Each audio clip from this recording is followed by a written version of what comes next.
Hello, we're going to be looking at example 2 on page 181 of your pre-calculus part 1 textbook. In this particular problem, I wanted to start right above example 2 and kind of explain to you what the point-slope form of an equation looks like. The point slope, you might be used to slope-intercept form, but point-slope form is y minus y1 equals m, which represents slope, times x minus x1. Now, what's going to happen when you're putting something in point-slope form is you're going to put the point that you have in for x1, y1, and then you're going to put the slope that you have in for the m value. As you can see here, the point was 1, 5, and the slope was 2. Notice they put 2 in for m, and 1, 5 translates into x1 and y1.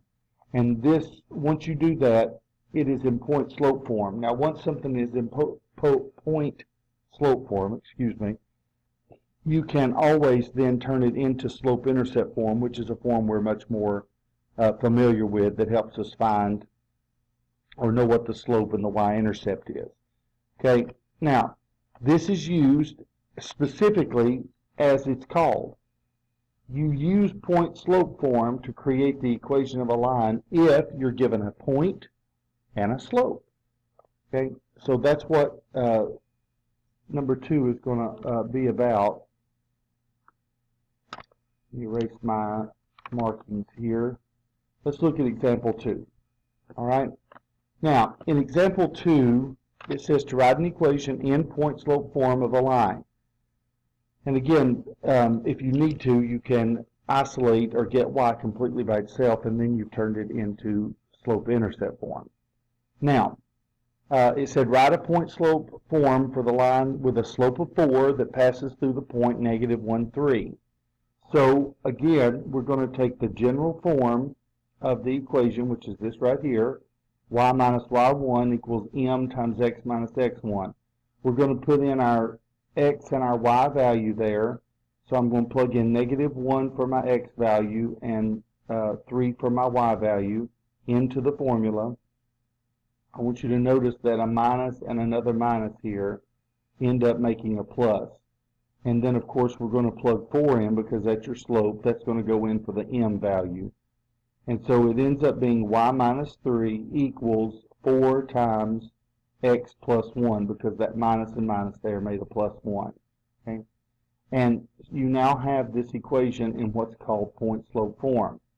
Now, if we wanted to solve for y, then it's going to end up in slope-intercept form, which is, again, very helpful to us in the graphing sense. But first of all, if you're going to turn that in, you're going to take your original problem from here, down here.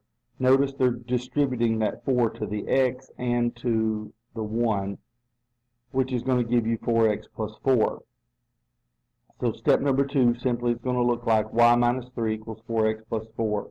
If I simply add this 3 over to the other side to join the 4 that's over there, I'm going to end up with 7.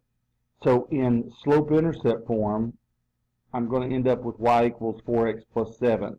Now, if you remember, that means that it's going to cross the y-axis at 7, and then it's going to have a slope of 4, or 4 over 1, if you want to think of it that way. All right? And so these are actually pretty easy problems. We're just not as familiar with point-slope form as we are the slope-intercept form. But it is very, very, very useful, again, when you're given the point and you're given the slope. That's when you're going to use point-slope form the most. And that's where it comes in the most helpful. All right, hope this was useful.